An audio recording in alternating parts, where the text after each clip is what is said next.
중국 스촨성에서 또 강진이 있어서 많은 사람들이 또 생명을 잃고 다쳤다는 소식입니다. 스촨성은 9년 전만 해도 중국 내에서 주민 행복도가 가장 높았다고 해요. 천부지국이라는 별명이 있을 만큼 땅이 비옥하고 또 천혜의 그런 아름다운 곳이라고 합니다. 그래서 풍요로움과 여유로움이 가득 찬 그런 곳이라고 합니다. 그런데 지진으로 인해서 2008년 약 8만여 명의 사람들이 죽임을 당했고요.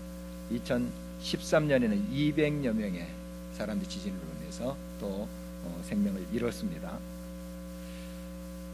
먼 발치에 있는 우리들 이 재해 현장을 바라보면서 안타까워하지만 사실 피부까지 그렇게 확 닿지는 않은 듯 싶습니다. 다만 우리나라 여행객들이 좀 무사하다 하는 소식에 위로를 삼기도 하고, 설마 우리들에게 이러한 재해가 닥칠까 하는 막연한 그러한 생각이 들기도 합니다.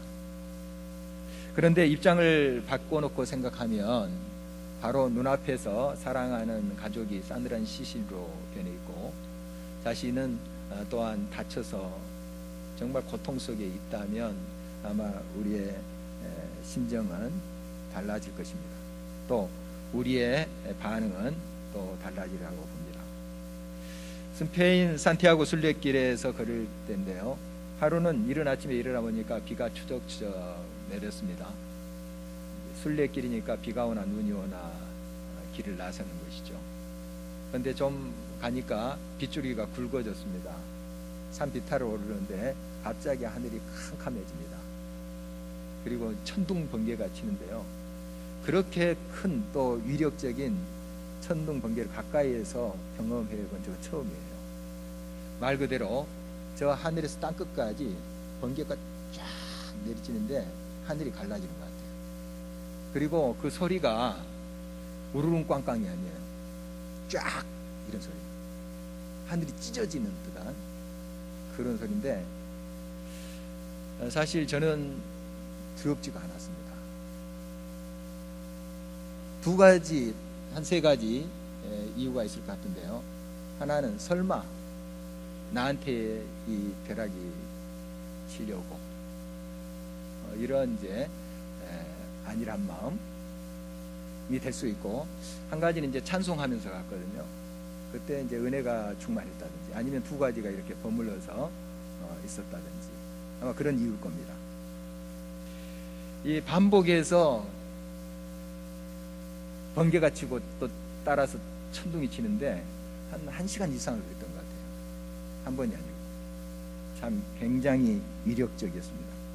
이런 번개에 맞으면, 이런 벼락에 맞으면 살아날 사람이 없겠다 하는 생각이 들었습니다. 나중에 들은 이야기지만은 이 순례객들이 그때 많이 두려움을 느꼈다고 그래요. 공포감을 느꼈다. 그래서 이제 그 비를 피해서 쉬었다가 비가 그치자 또 순례길을 나섰다 하는 이야기도 들었습니다. 자연재해를 당하는 사람들이 딱히 정해진 것은 아닙니다.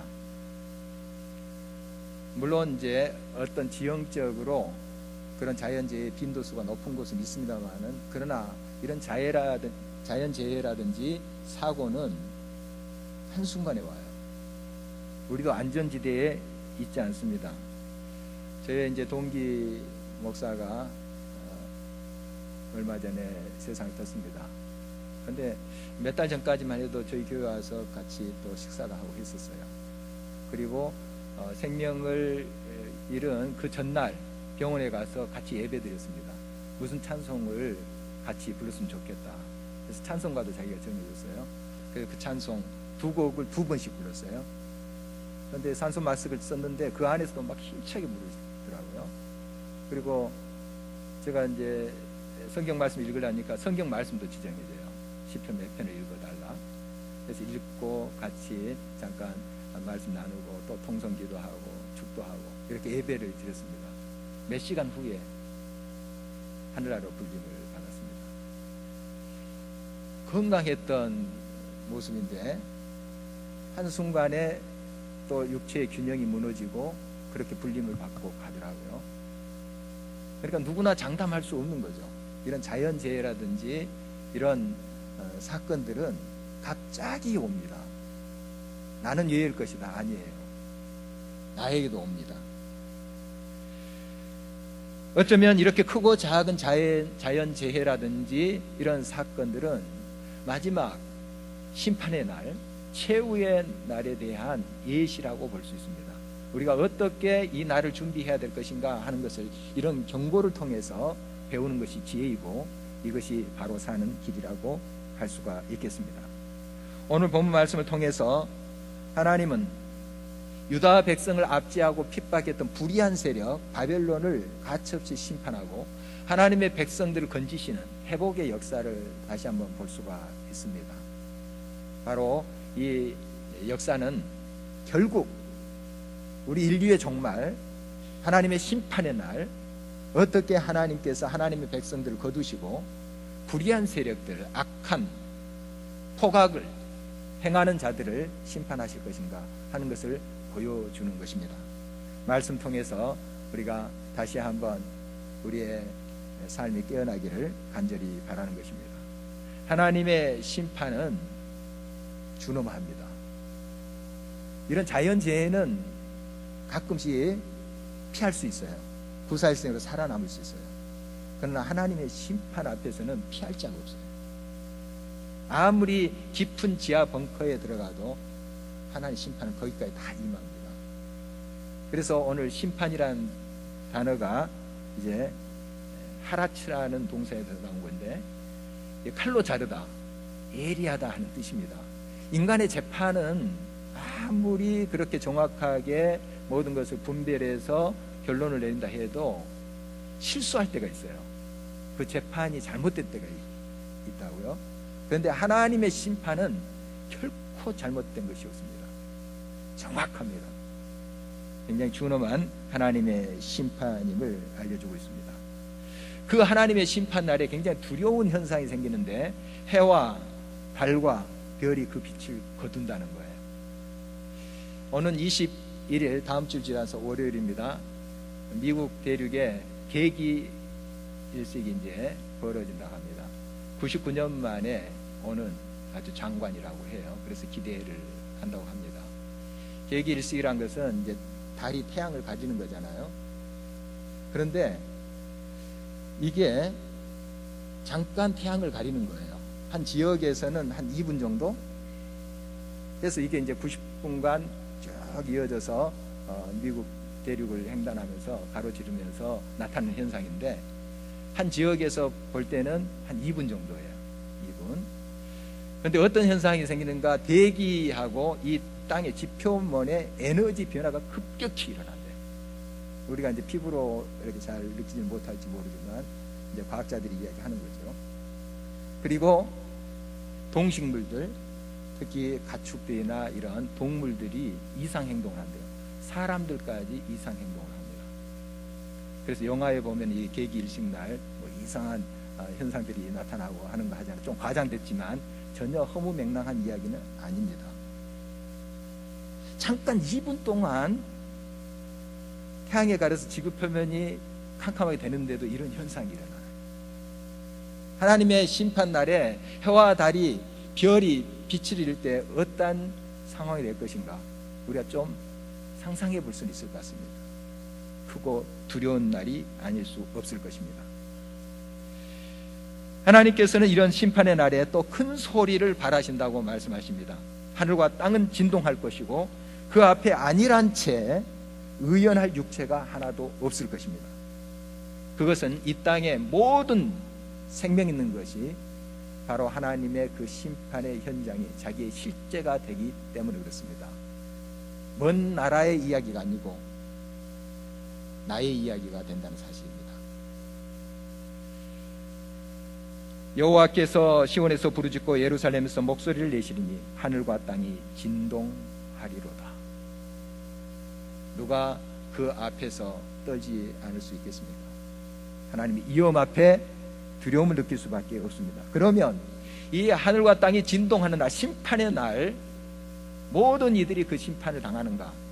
그건 아닙니다. 여기에 이제 우리의 희망이 있는데요. 오늘 말씀 16절 하반절에 보면 그러나 여호와께서 그의 백성의 피난처 이스라엘 자손의 산성이 되시리로다. 같은 날이에요. 하나님의 심판의 날, 하나님의 백성들을 하나님이 보호하시겠다는 것입니다.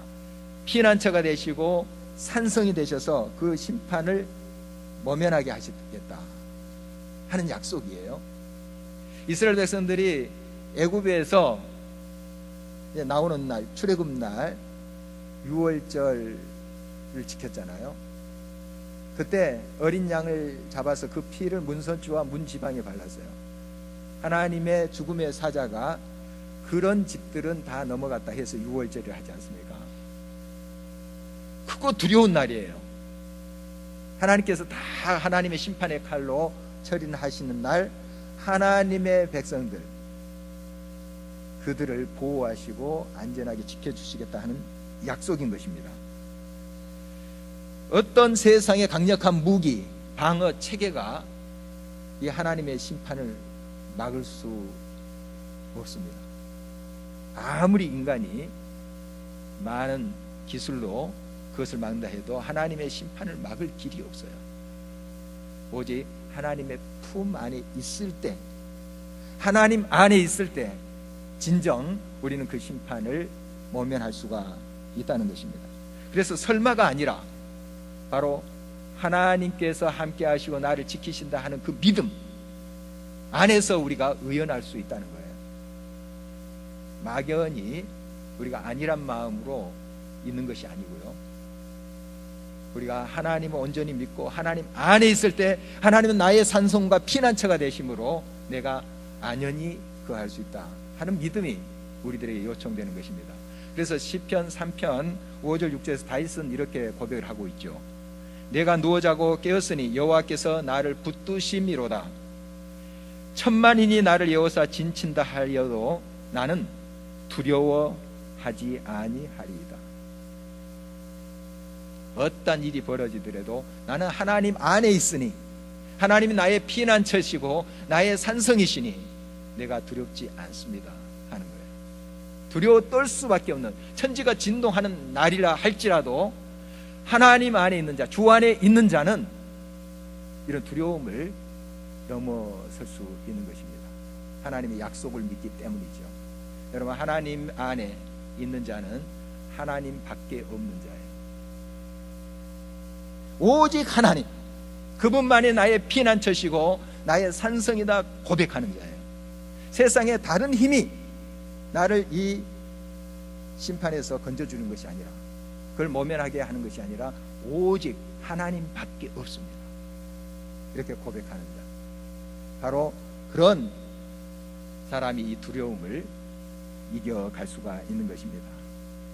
하나님 밖에 없는 자, 오직 삶의 중심을 하나님께 모시는, 하나님을 모시는 그런 사람입니다. 하나님을 중심에 모신 삶은 말씀 중심의 삶을 살게 되죠. 오직 하나님의 말씀만을 붙잡고 사는 삶을 말합니다. 우리가 정교 500주년 기념이 되는 해를 지금 지나고 있습니다. 중세교회 한 1000년 동안의 그 시간들 속에 교회가 많이 살쪘죠. 돈이 많아졌습니다. 땅도 많아지고 권력을 얻게 됐죠. 그래서 오직 하나님의 신앙이 떠나버린 거예요. 오직 말씀의 신앙에서 멀리 가버린 거죠. 그래서 썩은 냄새가 난 겁니다. 우리 종교교육자들이 피를 토하듯이 오직 말씀, 오직 말씀 외쳤던 것은 바로 이것이 살 길이기 때문에 그래요. 우리 신앙은 철저해야 됩니다. 여러 방법적인 면에서 우리가 다양한 것을 원용할 수 있고 또 이용할 수 있어요. 그러나 신앙의 본질에 있어서는 철저해야 돼요. 오직 하나님이에요. 우리의 산성과 피난처이신 오직 하나님만을 붙잡아야 됩니다. 그분만이 모든 심판에서, 준엄한 심판에서, 예리한 심판에서 우리를 보호하시고 건지시는 분이라는 사실입니다.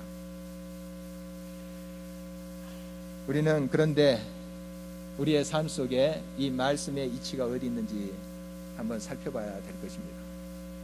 내 중심에 말씀이 항상 있는가?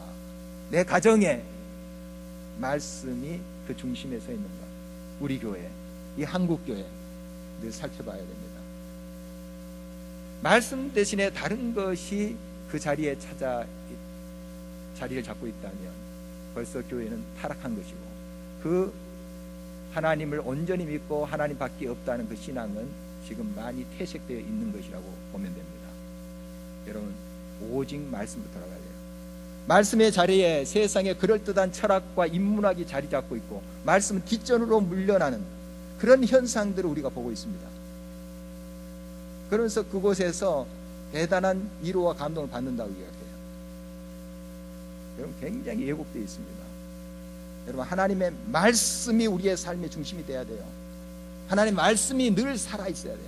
그리고 그 모든 것이 따라와야 되겠죠. 여러분, 말씀 중심의 신앙으로 돌아가야 됩니다. 이것이 피를 토하듯 우리 개혁자들이 부르짖었던 내용이에요. 오직 말씀이다. 여러분, 이 말씀을 우리가 생명처럼 사랑해야 됩니다. 정말 말씀을 떠나서는 우리는 무너질 수밖에 없고, 또한 심판의 날 두려움에 떨 수밖에 없습니다. 안연히 거할 수가 없어요.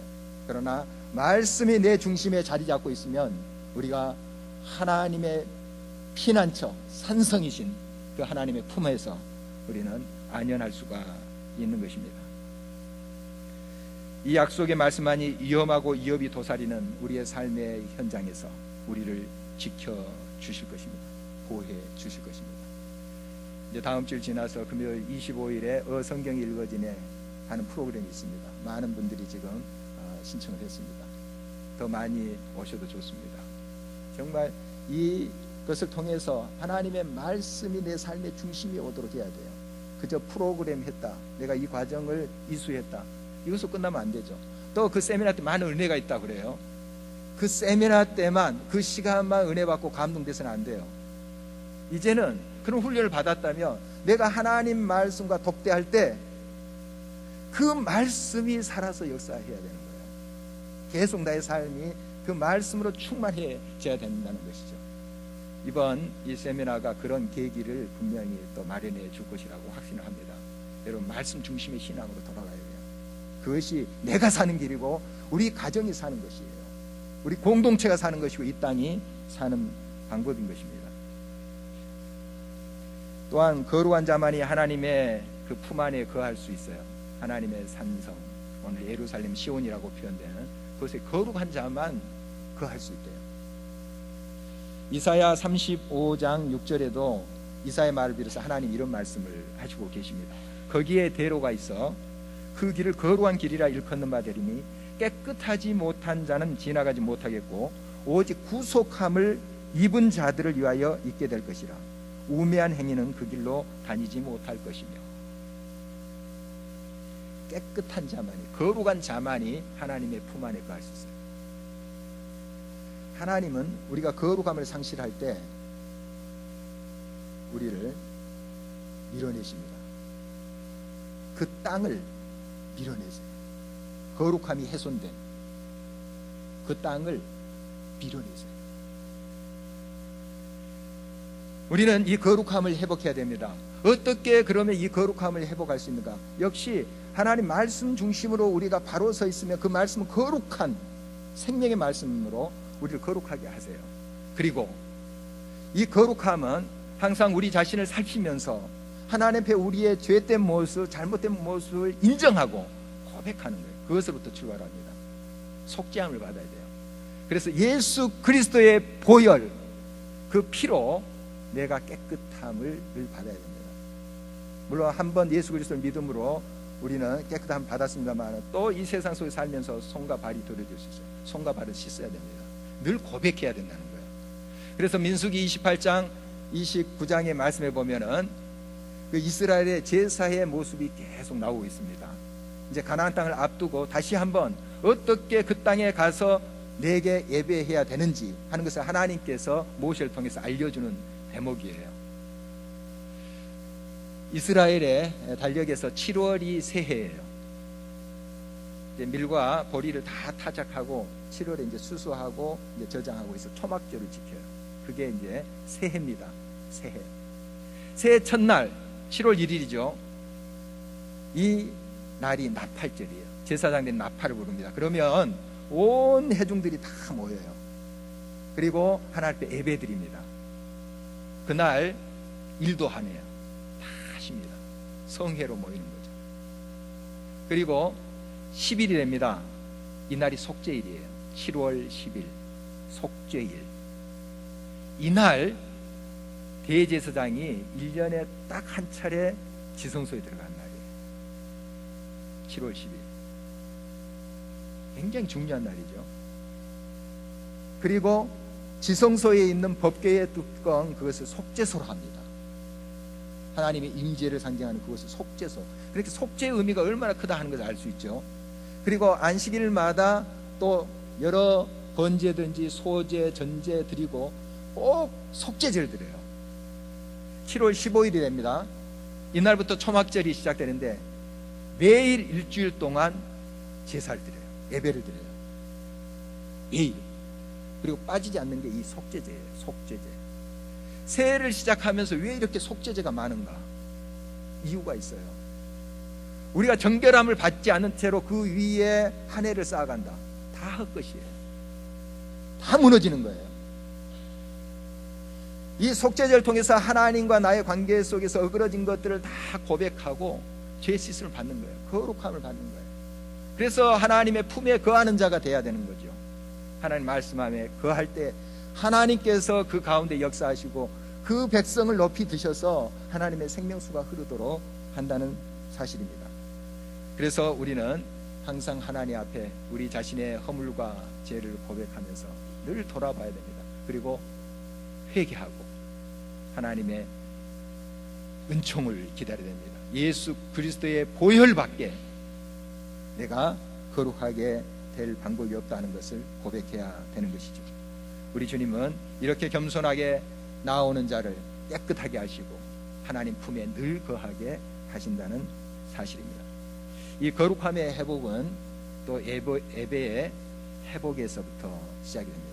오늘 말씀 보니까 이 성전에서 샘물이 나와서 흘러간다는 그런 표현을 하고 있습니다. 에스겔서 봐도 47장에 이 성전에서 스미어 나오는 물의 그 환상을 우리에게 알려주고 있습니다. 무엇을 의미할까요? 성전이 깨끗해야 돼요. 성전에서 생명수가 흘러나와야 돼요. 그것이 흘러나와서 온 지면을 적시면서 사회와 나라, 민족, 이 땅을 거쳐가는 거죠. 그러나 성전에서 나오는 그 물이 썩어버리면 다 오염되는 거죠. 우리의 인생에 가장 중요한 것이 무엇인가? 여러 가지가 있겠지만 예배 회복이에요. 하나님과의 관계 회복이에요. 예배가 죽으면 다 죽습니다. 여러분, 아까 소개해드린 민수기 28장 29절을 보면은 예배가 얼마나 많이 나오는지 몰라요. 상번제라고 있습니다. 아침 저녁으로 날마다 드리는 거예요. 우리가 새벽기도 날마다 드린 것처럼 아침 저녁으로. 안식일 예배가 있어요. 또 절기 예배가 있어요. 월삭이라는 게 있습니다. 매달 초하루에 드리는 예배예요. 왜 이렇게 예배가 많은지요? 여러분, 상번제 날마다 드리는 그 예배만 한번 두고 생각해 보십시오. 아마 그 예배 드리는 시간이 뭐 1시간, 2시간 될지 모르겠습니다. 그러나 나머지 시간 다 우리를 위해서 써요. 나의 바쁜 일, 중요한 일을 위해서 쓰잖아요. 근데 그 시간 아까워가지고 그거 까먹어요. 바쁘면 그거 안 해요. 여러분, 이게 지혜 아닙니다. 나무꾼이 어떤 자가 정말 효과를 더 드러내냐면은 쉴 때 도끼날을 가는 사람이에요. 계속 안 쉬고 계속 도끼질해서 무딘 것으로 계속 치는 사람이 아니고 쉴 줄 알고 도끼를 가는 사람. 여러분, 하나님과 교통하는 시간, 하나님의 뜻을 하는 시간이고 하나님의 능력과 지혜를 얻는 시간이에요. 이런 하나님의 능력과 지혜를 가지고 나머지 시간들을 살아보십시오. 하나님께서 어떻게 역사하시는지 여러분의 삶 속에 한번 시험해 보십시오. 이거 허비하는 시간이 아니에요. 이렇게 한꺼번에 모아놓으니까 맨날 예배만 드리고 끝날 인생 같지만 펼쳐보면 우리를 위한 시간이 더 많아요. 내 마음대로 하는 시간, 나를 위해서 막 바삐 행하는 그런 시간들이 더 많아요. 여러분, 예배가 회복돼야 됩니다. 예배 중심의 삶이 돼야 돼요. 우리 가정도 마찬가지예요. 예배가 회복돼야 됩니다. 이 한국교회 이 재단이 회복돼야 돼요. 말씀 중심으로 회복돼야 돼요. 예배가 죽으면 다 죽습니다. 예배가 썩으면 다 썩는 거예요. 여러분, 우리가 많이 나누는 거지만 예배는 들으러 오는 것이 아닙니다. 드리려 오는 거예요. 드리려 오는 거예요. 그래서 이 민수기에 소개하는 그 예배 보십시오. 뭐 하나님께 뭔가 얻어내기 위해서 그런 목적이 아니에요. 다 소잡고 양 잡고 연수 잡고 하나님께 드리는 거예요. 막 태워서 드리고 또 내장 꺼내서 태워서 드리고 가루 빻아서 하나님께 태워서 드리고 다 드리는 거예요. 그래서 민수기 28장 29장 보면은 드릴지며 계속 이 말이 반복돼요. 여러분, 우리의 예배가 회복돼야 됩니다. 드려지는 예배, 하나님께 우리의 삶의 열매를 드리는 예배. 좀 부끄럽고 부족하지만 하나님, 이 열매 가지고 나왔습니다. 하나님 받으시옵소서. 태워드리는, 우리의 삶을 온전히 드리는 예배가 되어야 됩니다. 이 예배가 회복돼야 돼요. 이 예배가 많이 퇴색되어 있고 이 본질이 많이 무너져 있습니다. 이게 문제예요. 여러분, 가정에 진정한 예배가 회복되기를 바랍니다. 이 교회, 이 한국교회 진정한 예배가 회복되기를 바랍니다. 거기에 생수가 흘러나와요. 그 생수 닿는 곳마다 살아나게 돼 있습니다. 왜 이렇게 이 사회가 썩어지고 어수선하고 꼬여 있습니까? 예배가 죽었기 때문이에요. 교회에서 그 생명수가 흘러가야 되는데 안 되는 거예요. 우리가 다시 한번 우리 자신부터가 예배의 회복에 앞장서는 자들이 되어야 됩니다. 그래서 우리 자녀를 위해서 기도하고 우리 자손들을 위해서 기도하고 또 한국교회를 위해서 기도하고 우리 교회를 위해서 기도할 때 기도의 첫 번째 제목은 예배의 회복이 돼야 돼요. 물론 뭐 합격시켜 주십시오, 건강 주십시오, 또 취직시켜 주십시오, 여러 가지 기도 제목이 있습니다. 여러분 하십시오. 그러나 우리의 가장 근본적이고 중요한 기도 제목은 예배 회복이에요. 이게 돼야 됩니다. 하나님의 성전에서 그 생명수가 흘러나와야 돼요. 그것이 변화시키고 그것이 우리를 새롭게 하고 그것이 우리를 아름답고 건강하게 꽃피게 한다는 사실입니다. 우리 예수님께서 자신을 생명의 물로 요한복음에 소개를 합니다. 생명수로 소개를 하는데 그 말씀대로 예수님이 가는 곳마다 그 생명수가 이르는 곳마다 사람들이 변화됐어요. 요한복음 4장 보면은 수가상 성 사마리아 여인 이야기 나오죠. 부끄러운 삶을 살았어요. 수치스러운 삶을 살았습니다. 예수님 만나고 어떻게 됩니까? 그의 삶이 변하잖아요. 예수님을 자랑스럽게 증거하는 삶을 살게 되죠. 또 8장 말씀에 보면은 가늠하다가 현장에서 잡힌 여인 나옵니다. 유대법에 의하면 돌에 맞아 죽어야 돼요. 예수님께서 그를 살려내잖아요. 그리고 그 여인의 삶이 어떻게 됐을까요? 변화됐죠. 예수님의 생명수를 마시자 그 추한 삶이 하나님의 영광을 드러내는 삶이 되죠. 다음 장 9장에 보면은 나면서부터 앞을 보지 못한 사람의 이야기가 나옵니다. 예수님의 생명이 닿자 그가 눈을 떠요.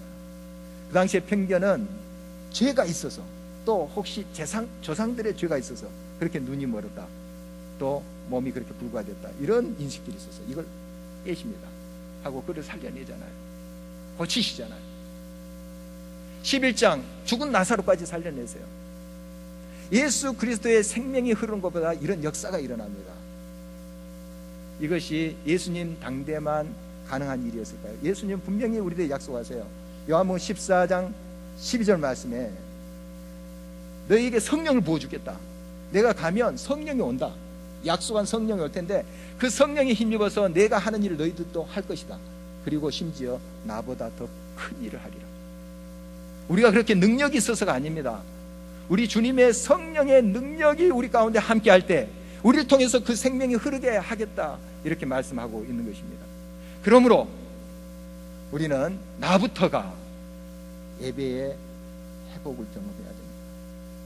우리 가정부터, 우리 교회부터 바로 이곳에서 예수 그리스도의 생명수가 흘러가야 돼요. 그것이 길이에요. 유일한 길이에요. 그것이 우리를 살리는 유일한 길인 것입니다. 이 심판의 날 하나님께서는 하나님의 백성들, 하나님 안에 거하는 자, 하나님 밖에 없다고 고백하는 자, 오직 하나님, 오직 말씀, 그 안에서 참된 예배의 회복을 경험하고 하나님께 나아가는 자를 꼭 보호하실 거예요. 그리고 모든 두려움을 떨치게 하실 것입니다. 그러나 불의한 자는 가차없이 심판하십니다. 그래서 오늘 19절 말씀에 보면 그러나 애굽은 황무지가 되었고 에돔은 황무한 들이 되리니 이는 그들이 유다 자손에게 포악을 행하여 무지한 피를 그 땅에 흘렸음이니라. 애굽, 에돔 그 당시에 힘 있다 하는 나라들이에요.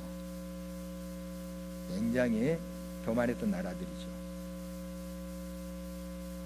포악을 행하고 불의한 그런 세력은 하나님께서 정리하겠다는 거예요.